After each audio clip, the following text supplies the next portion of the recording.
एका नवीन सप्ताहाला आपण सुरुवात केलेली आहे. परमेश्वराला धन्यवाद असो. एस.ए. चर्च नंदुरबार आपल्याला हार्दिक स्वागत करीत 136 विजय संगीत गीत नंबर संपूर्ण जगात एकता हे गाण्यासाठी मी आपल्याला विनंती करतो. 136 उपासना संगीत 126 संपूर्ण जगात एकता ख्रिस्ताला धरी मी.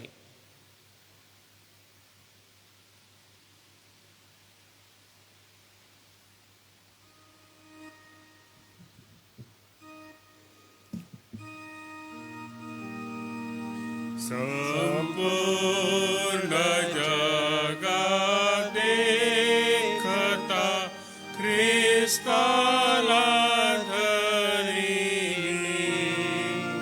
तयाची वार्ता सांगता लज्जामानी मी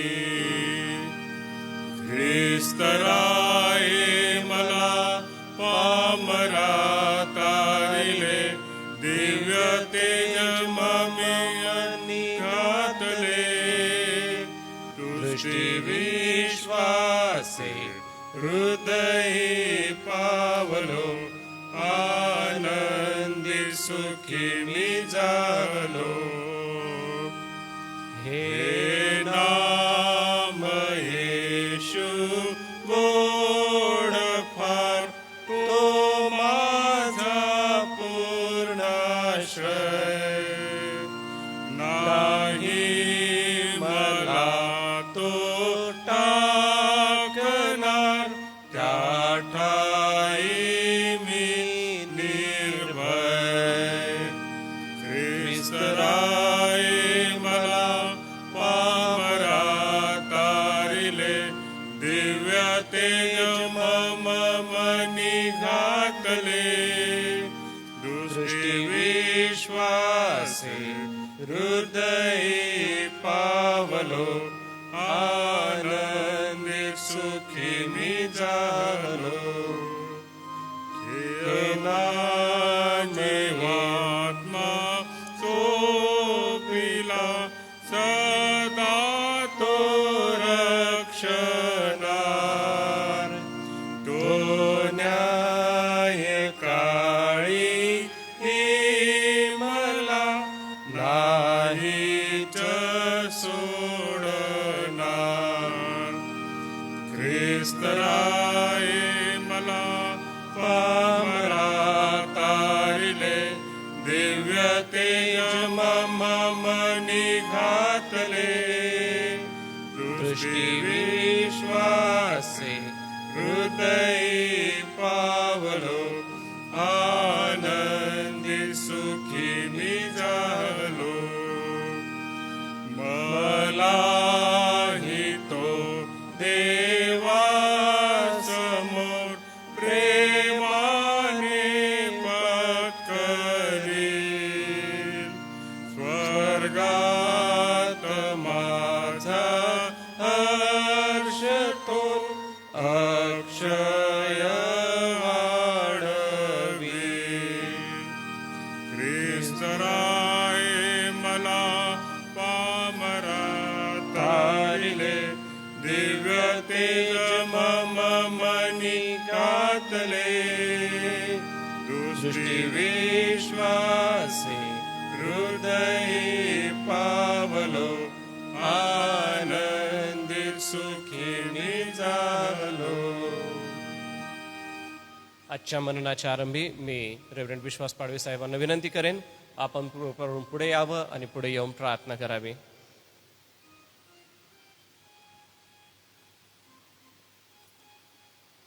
आमच्या स्वर्गातील जिवंत आणि थोरदे बापा, या सकाळच्या वेळेला पुन्हा एकदा प्रभू आम्ही तुझ्या चरणाजवळ येतो, आभार मानतो आणि तुझी स्तुती करतो. आणि प्रभुदेव बापा, खरोखर तू आमच्यावर दया केलीस, करुणा केलीस आणि प्रभुदेव बापा या जिवंतांच्या भूमीवर तू आम्हाला ठेवलंस. आणि म्हणून प्रभू आमचं अंतःकरण तुझ्या दृष्टीने आम्ही उंच करत असताना आम्ही स्वतःच्या जीवाला म्हणतो, हे माझ्या जीवा परमेश्वराचा धन्यवाद कर, हे माझ्या सर्व अंतर्यामा त्याच्या पवित्र नावाचा धन्यवाद कर. आणि खरोखर प्रभुदेव बापा, तू आमच्यावर अनंत उपकार करतोस, आमच्या पाप दोषांची तू आम्हाला क्षमा करतोस, असा तो आमचा चांगला परमेश्वर आहे.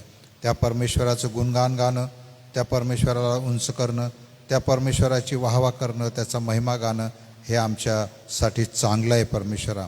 आजच्या ह्या नवीन दिवसाच्या सुरुवातीला पुन्हा एकदा प्रभू आम्ही तुझ्या चरणाजवळ येतो आणि या भक्ती आराधनेमध्ये प्रभू तुला आमंत्रण देतो यासाठी की देव बापा आमचं गीत गाणं, आमचं वचन ऐकणं सर्व काही तुझ्या गौरवासाठी व्हावं. आणि म्हणून प्रभू आज पुन्हा एकदा तुझं वचन ऐकत असताना प्रभू आमचे कान तू उघडे कर, आमचं अंतकरण तू मोकळं कर आणि प्रभुदेव बाप जे काही बोलेल ते आम्ही ऐकून घ्यावं. यासाठी परमेश्वरा तू आमच्या हिताचं, तू आमच्या कल्याणाचं बोलणारा परमेश्वर आहे. या विश्वासानं प्रभू आम्ही तुझं वचन ऐकावं असं तू दयेने आणि कृपेने होऊ दे अशी आम्ही तुला प्रार्थना आणि विनंती करतो. यावेळेला आम्ही सर्वजण तुझ्या हातात पडतो. येशूच्या नावाने ही प्रार्थना केली म्हणून तू ऐक. आमेन. धन्यवाद पाळक साहेब. प्रियजन हो, आज आपण एका महत्त्वपूर्ण विषयाकडे वळणार आहोत. आजचा आपला विषय असणार आहे विश्वासात वाढणे.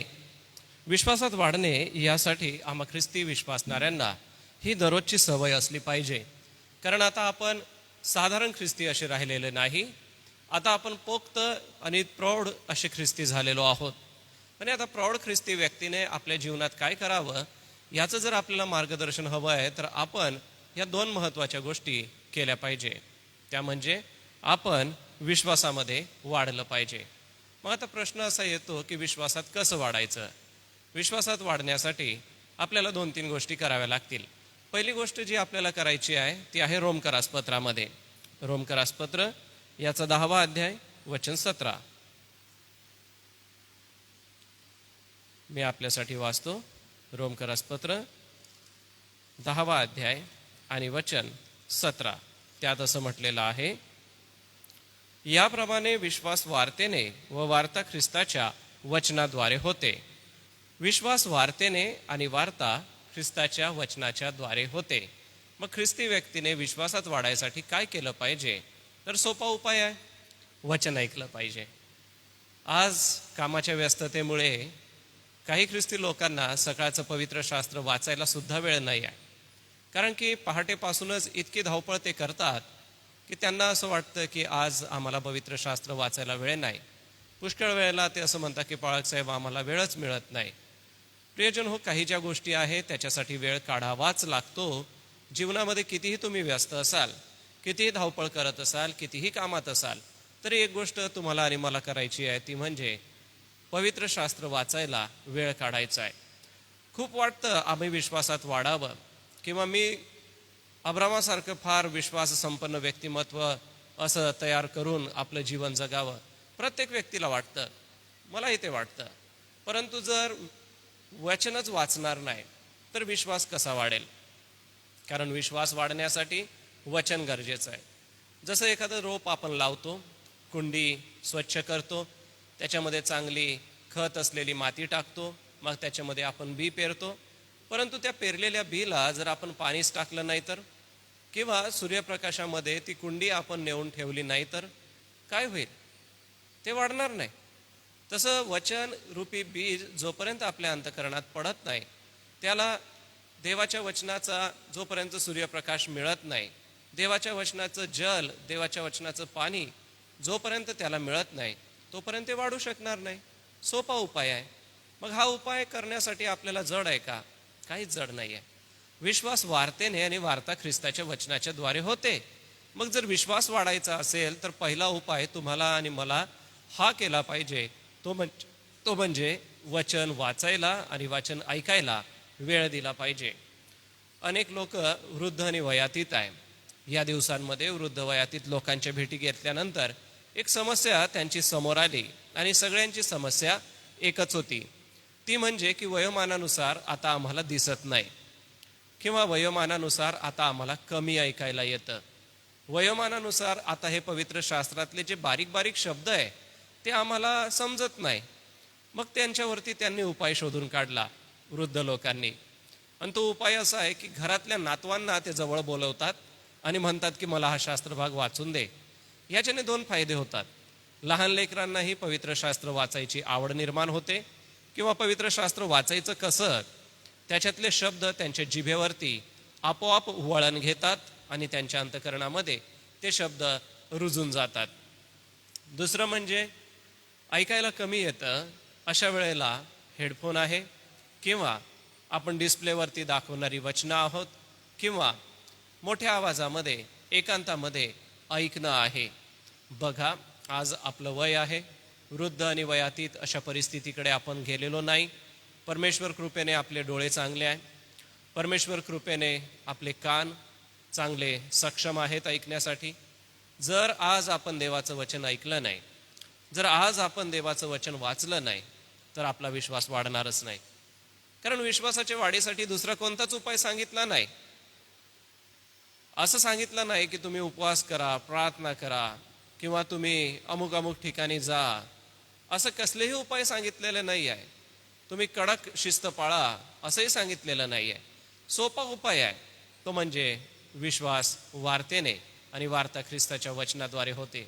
तर मग ख्रिस्ताचं वचन आज आपल्या अंतःकरणामध्ये आपण ते जपून ठेवा. दुसरा एक उपाय आपल्याला करता येईल. दुसरा जो उपाय आहे तो मार्काच्या 9व्या अध्यायात आहे. मार्काचा 9वा अध्याय आणि वचन 24. मार्क 9 आणि वचन 24. लागलाच मुलाचा बाप मोठ्याने म्हणाला, माझा विश्वास आहे, माझा अविश्वास घालवून टाका. काय म्हणतो इथं मुलाचा बाप? म्हणजे येशू एका भूतग्रस्त मुलाला बरं करत आहे आणि बरा झालेला हा जो मुलगा आहे. आता बघा, हा जो भूतग्रस्त मुलगा आहे त्यातला हा अशुद्ध आत्मा पिळून टाकतो, त्याच्या तोंडातून फैस येतो, तो लोळू लागतो. आणि अशा कठीण परिस्थितीमध्ये हा बाप आपल्या मुलाला घेऊन येशू ख्रिस्ताकडे आलेला आहे. बाळपणापासूनच या मुलाला असा त्रास होतोय, कारण याचा नाश करावा म्हणून त्याने ह्याला पुष्कळदा विस्तवात व पाण्यात टाकले. पण आपल्या हातून काही होणे शक्य असेल तर आम्हावर दया करा व आम्हाला सहाय्य करा, अशी ही बापाची विनंती आहे. दुसरा उपाय तुम्हाला आणि मला हा केला पाहिजे की आम्ही देवावर अवलंबून राहिलं पाहिजे आणि देवाला हे सांगितलं पाहिजे की देवा, तू माझा अविश्वास घालव. प्रियांनो, आपण काही परिपूर्ण नाही, मनुष्य स्वभावामध्ये आहोत आणि मनुष्य स्वभावामध्ये आम्हाला अनेक वेळेला ह्या गोष्टी जाणवतात की आम्ही कमी आहोत, आम्ही उणे पडत आहोत. मग आमचं हे कमीपण, आमचं हे उणंपण काढायचं कसं? तर देवालाच आम्हाला सांगावं लागेल. त्याच्यासाठी तुमचे आणि माझे वैयक्तिक प्रयत्न फेल ठरतील, फोल ठरतील. तुम्ही आणि मी किती वैयक्तिक प्रयत्न केले तरी आम्ही आमचा अविश्वास घालवू शकत नाही. का घालवू शकत नाही? कारण की या ठिकाणी हा बाप तुमच्या आणि माझ्यासारख्या स्वभावाचा आहे. तो म्हणतो की बालपणापासून याला त्रास होतोय, तर तुम्हाला जर जमत असेल तर तुम्ही काहीतरी करा, असं येशूला तो म्हणतोय. येशू त्याला म्हणतो की मी तुझ्यासाठी काय करू? तो म्हणतो माझा अविश्वास घालवा. आज इतकं नम्र मन तुमचं आणि माझं असलं पाहिजे की आम्ही देवाला हे सांगू शकू की देवा, आमचा अविश्वास तू दूर घालव. खूप प्रार्थना विनंत्या आपण परमेश्वराला करतो की देवा, तू माझ्या कुटुंबाचं असं कर, माझ्या लेकरांचं असं कर, मला असं आरोग्य दे, मला असं कामाची संधी दे, किंवा मला अमुक अमुक कर. असं आपण आपल्या वैयक्तिक प्रार्थनेमध्ये देवाला सांगतो आणि देवा सांगते आम्ही असं बोलतो. पण कधी आपण अशी देवाला विनंती केली का की देवा असं कर, माझा अविश्वास दूर घालव? कधी आपण अशी विनंती केली देवाला की देवा, माझ्यातला अविश्वास काढून टाक? नाही ना, नाही करत. बघा, या ठिकाणी वचन 24 मध्ये हा बाप काय म्हणत आहे?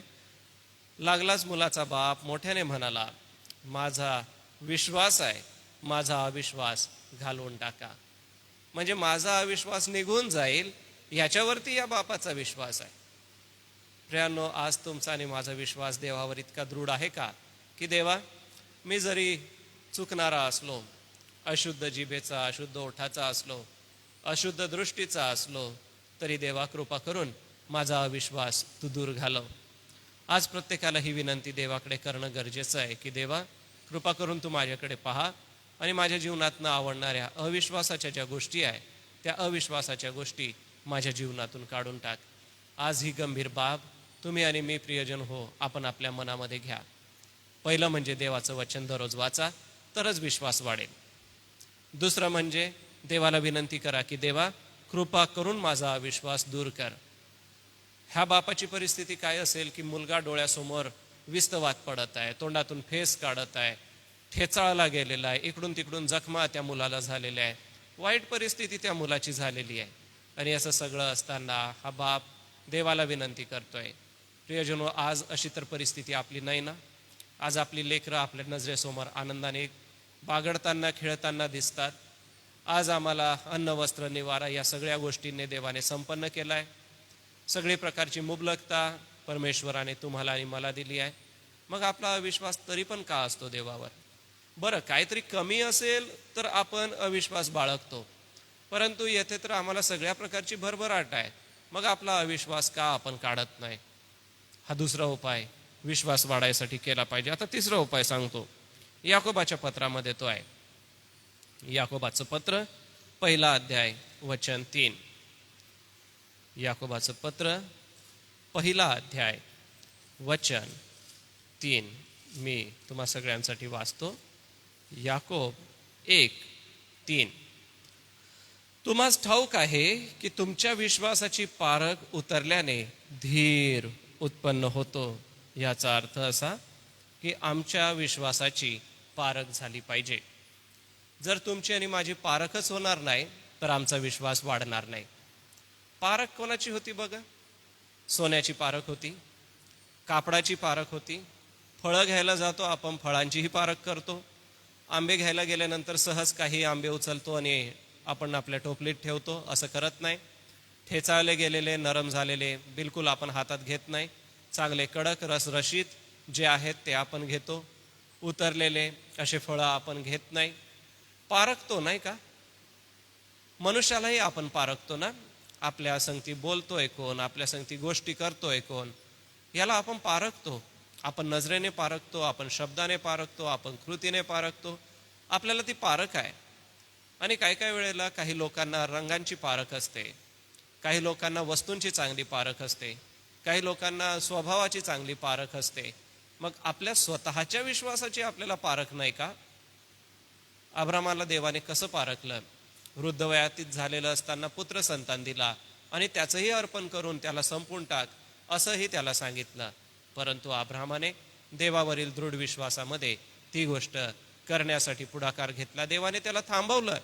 एक प्रकारे त्याची पारख केली की तो मला विश्वासाने बाळगतो का, माझं वचन तो ऐकतो का आणि त्यानुसार चालतो का. आता तुमची स्वतःची पारख तुम्हाला करायची आहे. तुमच्या स्वतःला तुम्हाला तपासून बघायचं आहे की कोणत्या क्षेत्रामध्ये मी कमी पडत आहे.